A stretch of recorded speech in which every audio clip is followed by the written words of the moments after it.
Hey, good afternoon, everybody. It's Friday, November 18th, 2022, and I am at Reading and Northern Schuylkill Haven Station. Actually, I'm about a block away from the actual station. TGIF, everyone. And this Friday, TGIF stands for Thank Goodness It's Finally Here. And what am I talking about? Well, actually, I'm talking about three things. Two of them are here. I am talking about Reading and Northern's newly acquired RDCs, rail diesel cars, also called Budd cars and Budd liners. And if you recall, I've been excited about these since first hearing about them in June of this year. They were delivered earlier this week. I believe they actually arrived here in Schuylkill Haven Wednesday afternoon or evening. Reading and Northern acquired 3 of these, but only 2 of them are here.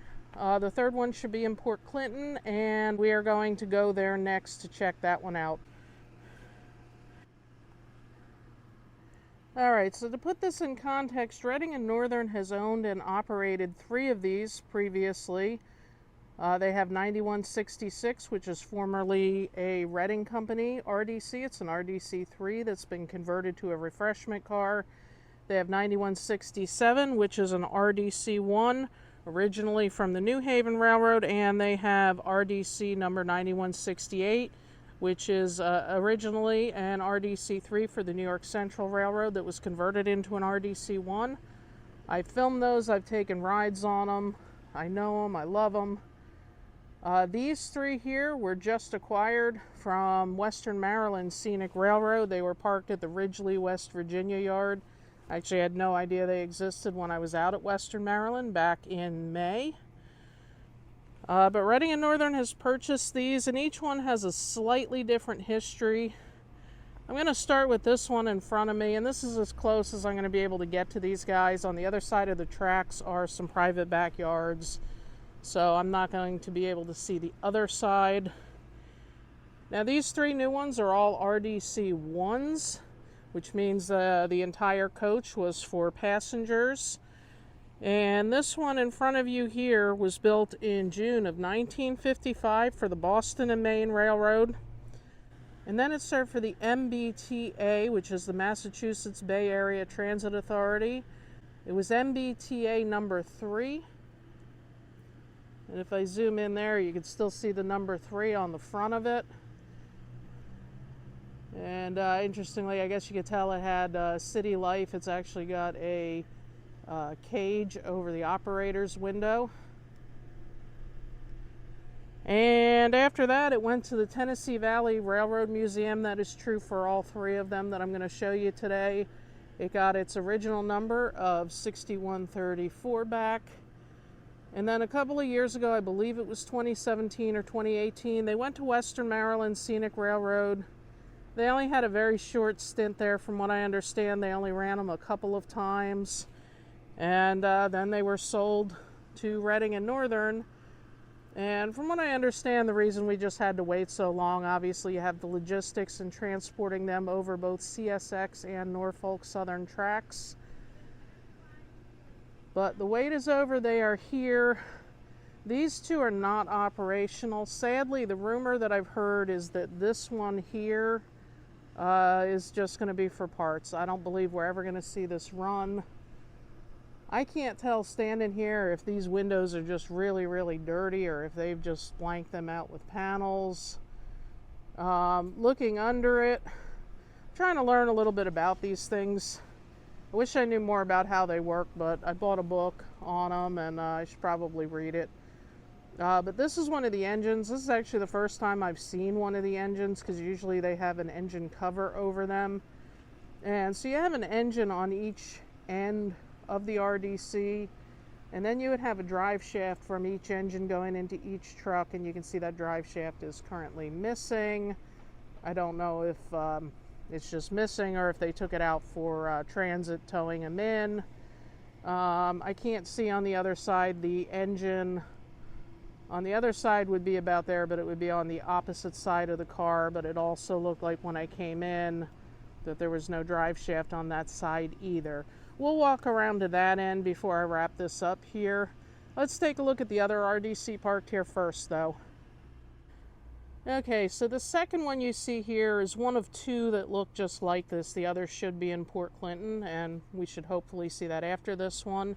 This RDC was built in October of 1956 for the B&O Railroad. It was numbered 1910, and then it also went to the Tennessee Valley Railroad Museum.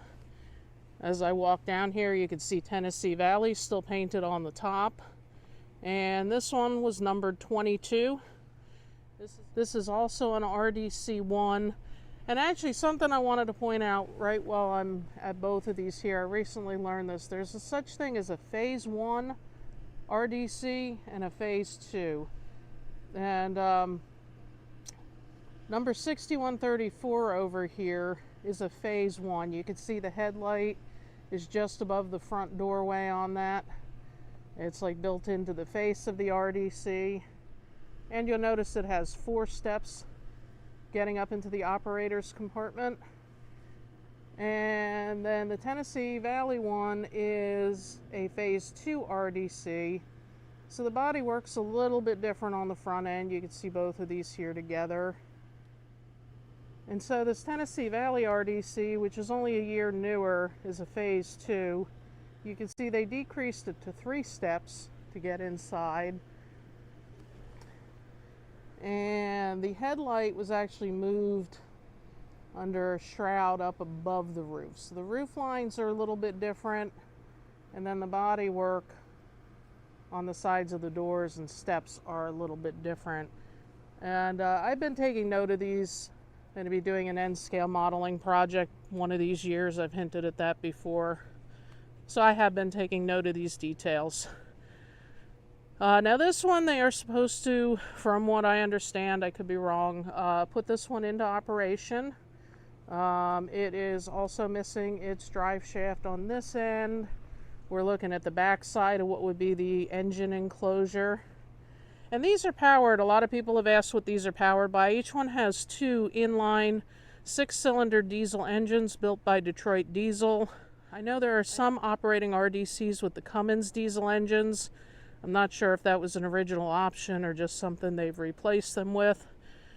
And when I get to this side here, you can see the engine's just completely missing. And from what I understand, it's actually really easy to get these engines in and out. Apparently they're designed to just slide out for easy service. I don't know, I'm sure easy is a relative term. That one's of course also missing a drive shaft. They've got the wheels chocked so it doesn't roll away. That would be bad.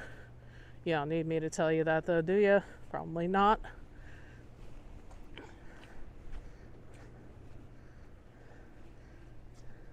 And if you notice it clouding up while I walk around, guys, that's because we actually have some snow coming. Winter is coming, although it feels like it's already here.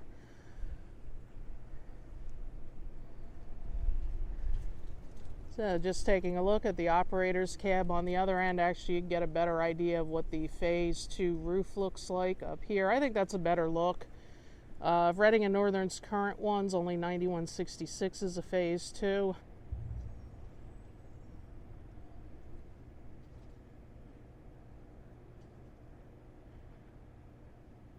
And that is considered a snowplow on the front there. We might need that later today. So right now these are just parked on the siding in Schuylkill Haven. Further down the line there are some other coaches. I did a video of that recently. From what I can tell, Reading and Northern tends to just park stuff here until they're ready to take it down to Port Clinton to start work on it. They have very limited space in Port Clinton, the way it's wedged between the river and the mountain. So this is how they get around that.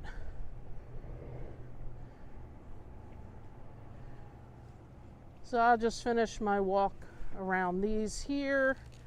I'll go up to the crossing. We'll get kind of an end look at 6134, and then we are going to go to Port Clinton.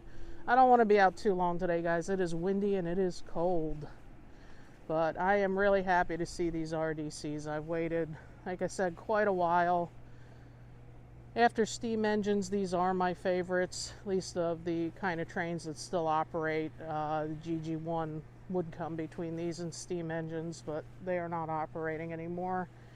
And I think it's great that railroads like Reading and Northern have taken an interest in these and decided to buy some and save them. And hopefully, in the not too distant future, we'll at least be riding in this one. And hopefully this poor thing, at least it's giving its life for a good cause to keep the others going.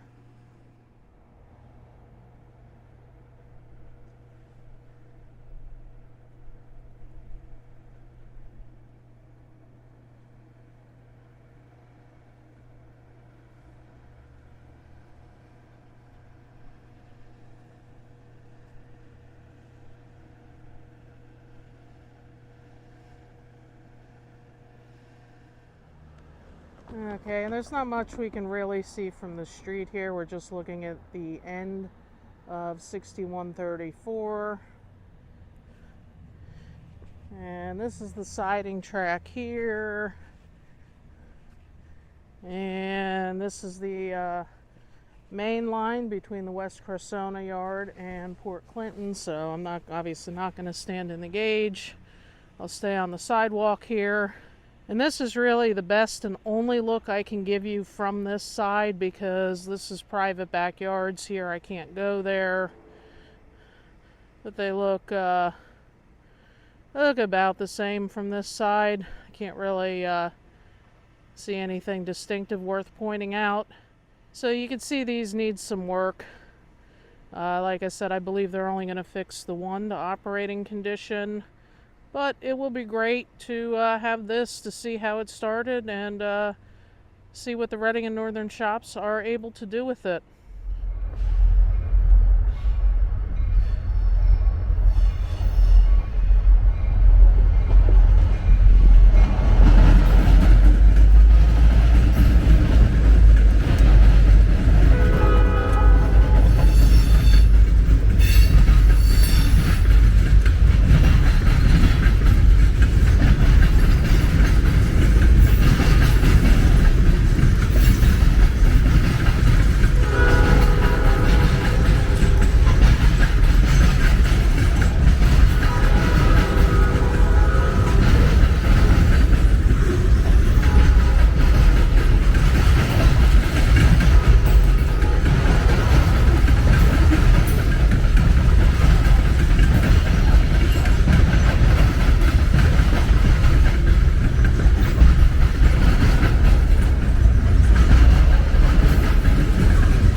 Guys, as you can see, I've made my way to Port Clinton, Pennsylvania, the headquarters of Reading and Northern Railroad, and that was the daily fast freight that passed through here. I'm not kidding when I say I tried to time my arrival to catch that, and it worked out really well. Hopefully that shot turns out good of the fast freight going by our new RDC here. So what you're looking at, this is the third of Reading and Northern's newly acquired RDCs. It was originally built in October of 1956 for the Baltimore and Ohio Railroad. It was originally numbered 1908, and then it went to the Tennessee Valley Railroad Museum as number 20 before going to the Western Maryland Scenic Railroad, and then finally this week here to Reading and Northern. So this one is essentially the same thing as the one that we just looked at in Schuylkill Haven. I dare say this one looks to be in a lot better condition. Now obviously I'm no mechanic, but I like what I see. So the cab is open on this. It's a phase 2, so it's got the 3 steps. And what you're looking at there, I don't want to get any closer, otherwise I'd be on the tracks. Hopefully you can see it zoomed in. That's actually the operator's controls. The floor folds down there, so obviously they have a place to stand. And there would be the same set of controls at the other end of the car. And like the ones that we were looking at in Schuylkill Haven, I also don't see the drive shaft on this one. Again, I don't know if that's just for transportation. I'm going to guess that it is. The engine cover is also missing on this one. And that's a Detroit diesel inline 6-cylinder that you're looking at there. And you can see in the middle there, that's where the drive shaft to the truck would go. And this one's got the same paint scheme as number 22. It seems like these two for their entire life have moved from railroad to railroad together. I don't know if they were operated together, but I gotta imagine, particularly in their later locations with Tennessee Valley and Western Maryland, they probably were. That's the roof exhaust up there. Number plate. Whole lot of stuff in the middle. I'm not even going to try to guess what a lot of that is. And then we're looking at the back of the engine on the other side. I'm also not seeing a drive shaft there. I gotta imagine those are just removed for transport. And I would think that Reading and Northern has everything they need to fix this up and get it operational.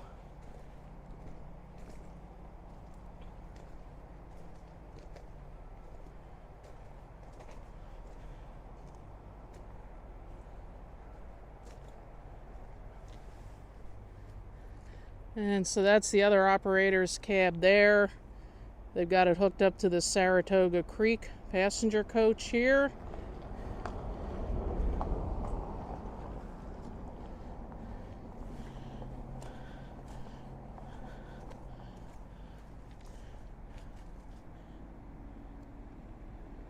And you can see the door is shut there, so you wouldn't be able to see the other operator's controls. So where I am now, guys, this is just sitting at the track in the parking lot of Port Clinton. I gotta imagine fairly soon it'll be moved inside the diesel shop. I'm glad I was able to get out here to look at this before then. It's much easier to see these when they're out in the open. And I really hope that sometime early next year I'm going to be taking a ride on one of these. Haven't seen the insides yet. One thing I do want to point out that's different from Reading and Northern's other RDCs is you'll notice these windows do not open. These are fixed windows. I did notice number 22 has window shades. And all of Reading and Northern's 3 operating RDCs do have opening windows. And from what I understand, that's something that Reading and Northern themselves did. And as a passenger, I really like that. I like being able to get some fresh air or have, some control over the interior temperature. These RDCs do have heat and do have air conditioning, but it's always nice to get fresh air, of course.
And while we're here, I thought we'd just take a quick peek at number 9167.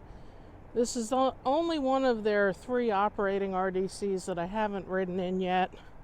In fact, I've only seen it in use one time. But hopefully, it's had a lot of work done to it recently from what I can tell. I'm not sure exactly what they've done. But hopefully we'll be seeing more of it next year. I think of the ones they have, this one's the best looking.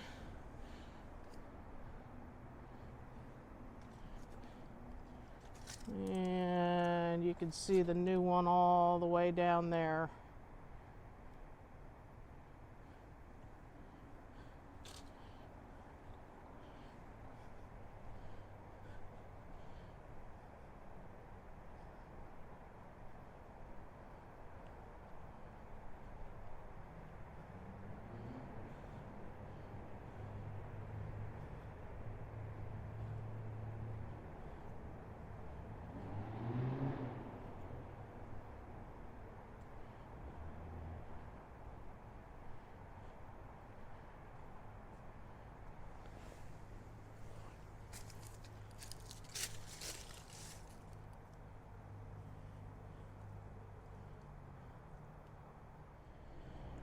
Alright, so I'm going to wrap this up here in Port Clinton. It's a bitterly cold day, and I want to go home and edit this and share it with you guys, and I hope that you are as excited as I am to see these 3 new RDCs acquired by Reading and Northern Railroad. So stay tuned for further updates, and hopefully next year we'll be seeing rides and chases with these.